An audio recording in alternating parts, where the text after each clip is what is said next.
بسم اللہ الرحمن الرحیم۔ السلام علیکم دوستو، میں آپ کا دوست حسن نذیر اور آپ دیکھ رہے ہیں ڈیلی اسلامک سرچ۔ دوستو، کہتے ہیں ایک شہنشاہ جب دنیا کو فتح کرنے کے ارادے سے نکلا تو اس کا گزر افریقہ کی ایک ایسی بستی سے ہوا جو دنیا کے ہنگاموں سے دور اور بڑی پرسکون تھی۔ یہاں کے باشندوں نے جنگ کا نام تک بھی نہیں سنا تھا۔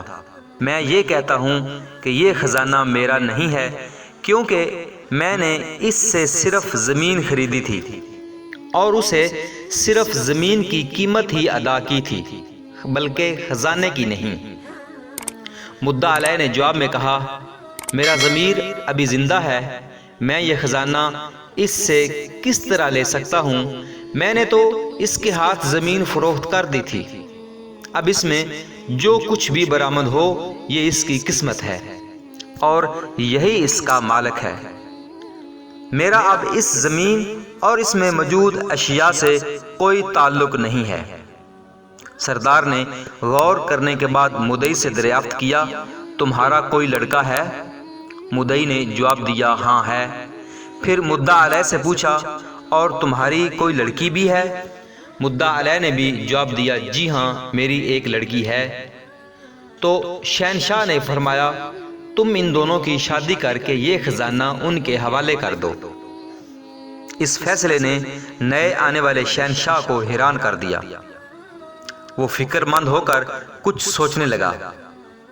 تو سردار نے شہنشاہ سے دریافت کیا، کیا آپ میرے فیصلے سے مطمئن نہیں ہیں؟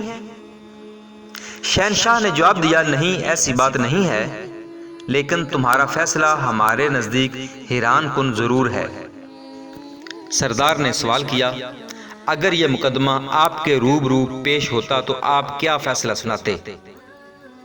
شہنشاہ نے کہا کہ پہلی بات تو یہ ہے کہ اگر یہ مقدمہ ہمارے ملک میں ہوتا تو زمین خریدنے والے اور بیچنے والے کے درمیان کچھ اس طرح کا جھگڑا ہوتا کہ بیچنے والا کہتا کہ میں نے اسے زمین بیچی ہے اور اس زمین کی قیمت وصول کی ہے، اب جب کہ خزانہ نکل آیا ہے تو اس کی قیمت تو میں نے وصول ہی نہیں کی، اس لیے یہ خزانہ میرا ہے۔ جبکہ خریدنے والا کہتا کہ میں نے اس سے زمین خرید لی ہے، تو اب اس میں جو کچھ ہے وہ میری ملکیت ہے اور میری قسمت ہے۔ سردار نے شہنشاہ سے پوچھا کہ پھر تم کیا فیصلہ سناتے؟ شہنشاہ نے اس کے ذہن میں موجود سوچ کے مطابق فوراً جواب دیا کہ ہم فریقین کو حراست میں لے لیتے اور خزانہ حکومت کی ملکیت قرار دے کر شاہی خزانے میں داخل کر دیا جاتا، بادشاہ کی ملکیت سمجھا جاتا۔ سردار نے حیرت سے پوچھا، کیا آپ کے ملک میں سورج دکھائی دیتا ہے؟ تو بادشاہ یا شہنشاہ نے کہا، جی ہاں، کیوں نہیں؟ تو سردار نے پوچھا، وہاں بارش بھی ہوتی ہے؟ شہنشاہ نے کہا، جی بالکل۔